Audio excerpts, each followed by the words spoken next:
Soekarno adalah Presiden pertama Republik Indonesia, biasa dipanggil Bung Karno. Soekarno lahir dengan nama Kusno Sosrodihardjo pada 6 Juni 1901 di Blitar, Surabaya. Orang tua Soekarno mengganti nama dari Kusno menjadi Soekarno karena saat kecil Soekarno terkena penyakit secara terus-menerus. Saat sekolah dasar, Soekarno kecil sekolah di tempat sang ayah menjadi guru, tetapi di tahun 1911, ayahnya memindahkan Soekarno ke sekolah Europese Lager School atau ELS, bertujuan agar nantinya Soekarno bisa mudah masuk ke Hogere Burger School atau HBS di Surabaya. Kemudian, Soekarno melanjutkan sekolahnya di HBS atau Hogere Burger School yang berada di Surabaya. Ia menjadi satu-satunya orang pribumi di sekolah tersebut. Ketika bersekolah di Surabaya, Soekarno tinggal di rumah sahabat ayahnya, yaitu Hos Cokro Aminoto, yang juga menjabat sebagai Ketua Partai Serikat Islam. Di rumah sahabat ayahnya tersebut, Soekarno telah mengenal pergerakan kemerdekaan Indonesia bersama teman-teman satu kosnya. Hal itu turut menggembleng jiwa nasionalismenya Soekarno. Pada tahun 1921, Soekarno pindah ke Bandung untuk melanjutkan kuliah di THS atau Teknis Hoge School atau yang sekarang dikenal dengan ITB atau Institut Teknik Bandung. 5 tahun kemudian atau tahun 1926, Soekarno lulus kuliah dengan gelar insinyur. Pada tahun 1927, Soekarno merumuskan ajaran Marhanisme dan mendirikan PNI atau Partai Nasional Indonesia pada 4 Juli 1927 dengan tujuan Indonesia merdeka. Pada tahun 1929, Soekarno ditangkap dan dipenjara untuk pertama kalinya di Banci, Bandung. Kemudian di tahun 1930, Soekarno dipindahkan ke penjara Sukamiskin, Bandung. Pada tahun 1931, Soekarno bebas dari penjara dan membuat pembelaannya berjudul Indonesia Menggugat. Beliau menunjukkan kemurtadan Belanda, bangsa yang mengaku lebih maju itu. Pembelaannya itu membuat Belanda marah, sehingga pada Juli 1930, PNI pun dibubarkan. Setelah bebas dari penjara, Soekarno bergabung dengan Partindo dan sekaligus memimpinnya. Akibatnya, beliau kembali ditangkap Belanda dan dipenjarakan di Ende Flores tahun 1933. Setelah 4 tahun di penjara, kemudian ia dipindahkan ke Bengkulu. Soekarno bebas dari penjara pada tahun 1942. Di tahun yang sama, Jepang mulai masuk dan menjajah Indonesia. Pada tahun 1945, Soekarno merumuskan Pancasila, UUD, dan Naskah Proklamasi. Tanggal 15 Agustus 1945, Jepang menyerah kepada Sekutu yang artinya kekosongan kekuasaan. Esoknya, tanggal 16 Agustus, Soekarno dan Hatta diculik oleh sejumlah pemuda dari perkumpulan Menteng 31 ke Rengas Dengklok. Setelah melalui perjuangan yang cukup panjang, Soekarno dan Hatta memproklamasikan kemerdekaan Republik Indonesia pada 17 Agustus 1945. Dalam sidang PPKI 18 Agustus 1945, Insinyur Soekarno terpilih secara aklamasi sebagai Presiden Republik Indonesia yang pertama bersama dengan wakilnya Muhammad Hatta. Profesor Dr. Baharudin Yusuf Habibie atau sering dikenal sebagai B.J. Habibie, ia lahir di Parepare, Sulawesi Selatan pada 25 Juni 1936.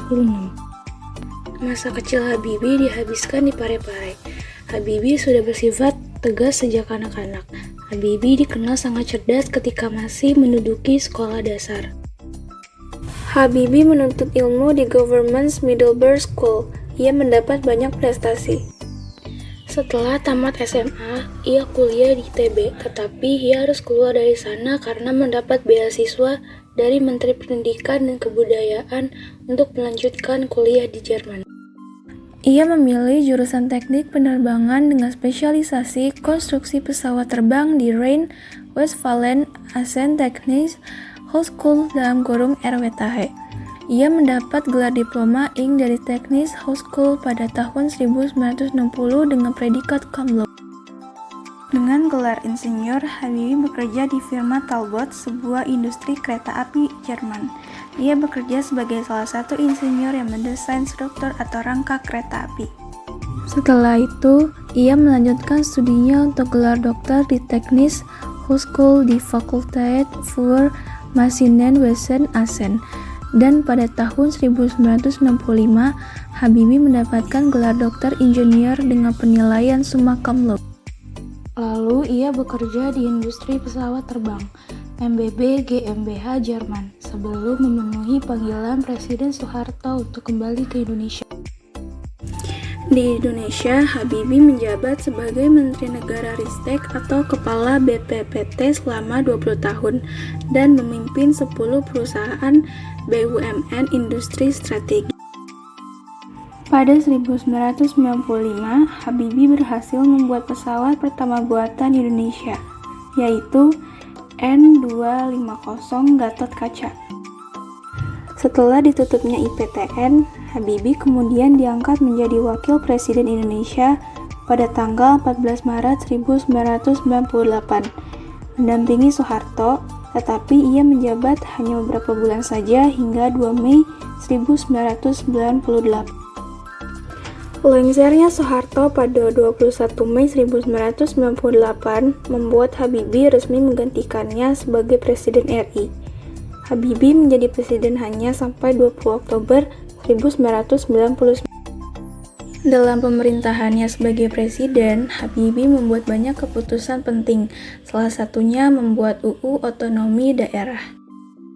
Habibie membebaskan rakyat dalam beraspirasi sehingga membuat banyak partai politik bermunculan. Habibie juga berhasil menekan nilai mata uang rupiah terhadap dolar hingga di bawah 10.000. Ia juga melikuidasi beberapa bank yang bermasalah.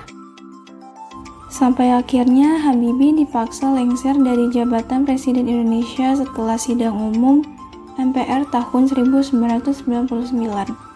Pidato pertanggungjawabannya sebagai presiden ditolak oleh MPR. Ratu Elizabeth II bernama lengkap Elizabeth Alexandra Mary. Ia lahir di Inggris pada tanggal 21 April 1926. Ia anak pertama dari Raja George VI dan Elizabeth Angela Margaret Bowes-Lyon. Ratu Elizabeth II adalah ratu dari Kerajaan Inggris yang berarti kepala negara Kerajaan Inggris. Ia juga ketua dari negara-negara Persemakmuran Inggris. Ratu Elizabeth II memimpin kerajaan sejak usianya 27 tahun hingga kini berusia 93 tahun. Sudah 66 tahun dia memimpin Inggris. Ketika Raja George VI naik tahta menjadi Raja Inggris, Ratu Elizabeth II menjadi putri mahkota Kerajaan Inggris karena ia tidak punya saudara laki-laki. Ia menyandang gelar Her Royal Highness the Princess Elizabeth. Ratu Elizabeth II mendapat beasiswa dari Eton College. Ia belajar bahasa Prancis. Ia juga bersekolah di First Buckingham Palace Company agar Ratu Elizabeth II bisa belajar dan bersosialisasi. Ratu Elizabeth II kemudian masuk sekolah yang bernama Sea Ranger pada tahun 1937. Ratu Elizabeth II naik tahta menjadi seorang ratu pada 6 Februari 1952. Sejak awal masa pemerintahannya, Elizabeth II memahami nilai hubungan masyarakat dan membiarkan penobatannya disiarkan di televisi. Meskipun pihak Winston Churchill merasa hal itu merendahkan nilai dari upacara penobatan.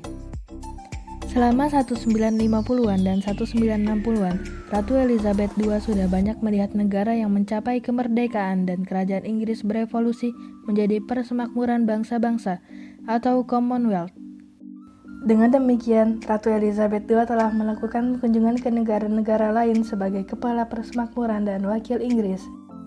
Ratu Elizabeth II menjadi pemimpin kerajaan Inggris pertama yang melakukan kunjungan ke negaraan dalam lebih dari 5 dekade.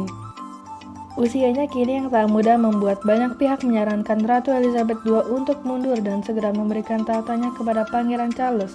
Namun sang ratu teguh dalam tugas kerajaannya hingga usianya yang memasuki angka ke-90. Ratu Elizabeth II terus ikut lebih dari 400 acara per tahun, mempertahankan dukungannya terhadap ratusan organisasi dan program amal. Pada Agustus 2019, Ratu Elizabeth II ikut campur yang jarang terjadi dalam politik. Elizabeth II saat itu menyetujui permintaan Perdana Menteri Inggris, Boris Johnson, untuk memundurkan pertemuan parlemen hingga 14 Oktober, kurang dari 3 minggu sebelum rencana keluarnya Inggris dari Uni Eropa. Nelson Rolihlahla Mandela adalah mantan Presiden Afrika Selatan sekaligus pejuang anti politik apartheid. Penindasan kaum kulit putih terhadap kulit hitam telah menginspirasi beragam orang. Mandela lahir di Mvezo pada 18 Juli 1918. Pada umur 16 tahun, Mandela masuk Clark Kebury Boarding Institute mempelajari kebudayaan Barat. Mandela memulai program Bachelor of Arts di Fort Hare University. Mandela menjadi orang aktivis. Ia mengikuti African National Congress dari tahun 1942. Karena kegiatannya yang anti-apartheid, ia sering menjalani masa hukuman. Selama 20 tahun, Mandela mengarahkan tindakan damai, tanpa kekerasan, menentang pemerintah Afrika Selatan dan kebijakan rasialnya. Mandela mendirikan firma hukum Mandela & Tambo, bermitra dengan Oliver Tambo, rekan mahasiswanya yang cemerlang di Fort Hare. Firma tersebut menyediakan layanan hukum gratis dan berbiaya rendah bagi orang kulit hitam.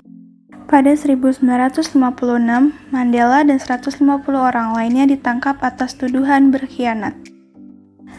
Pada 1961, Mandela ikut mendirikan Umkhonto Wesizwe atau MK, sebuah cabang bersenjata ANC yang bertugas menyabotase dan menggunakan taktik perang gerilya untuk mengakhiri apartheid. Mandela mengatur pemogokan pekerja nasional selama 3 hari. Dia kembali memimpin aksi serupa pada tahun berikutnya dan dijatuhi hukuman 5 tahun penjara. Dan pada 12 Juni 1964, Mandela dan aktivis lainnya dijatuhi hukuman seumur hidup karena pelanggaran politik, termasuk sabotase. Selama di penjara, Mandela sering sakit-sakitan, beberapa kali menjalani operasi dan akhirnya dia sembuh dari penyakit yang dideritanya. Meski di penjara, Mandela berhasil mendapat gelar sarjana hukum melalui program korespondensi Universitas London. Pada 11 Februari 1990, Mandela dibebaskan atas perintah Presiden Frederick William de Klerk setelah dikecam oleh seluruh dunia. Mandela dan de Klerk mendapatkan Nobel Perdamaian pada tahun 1993. Pada 27 April 1994, Afrika Selatan menggelar pemilu demokratis pertama. Nelson Mandela terpilih menjadi presiden kulit hitam pertama pada 10 Mei 1994 ketika usianya 77 tahun. Dari 1994 hingga Juni 1999, Presiden Mandela bekerja untuk mewujudkan transisi dari aturan minoritas dan apartheid menjadi aturan mayoritas kulit hitam. Pada 1996, Mandela menandatangani Undang-Undang Konstitusi baru untuk negara, mendirikan pemerintahan pusat yang kuat dan menjamin hak-hak minoritas serta kebebasan berekspresi. Sesuai dengan janjinya, Mandela mengundurkan diri pada 1999 setelah satu masa jabatan sebagai presiden. Meski demikian, dia terus bekerja pada Nelson Mandela Children's Fund yang didirikan pada 1995. Selain itu, dia juga membentuk Yayasan Nelson Mandela dan Yayasan Mandela Rhodes.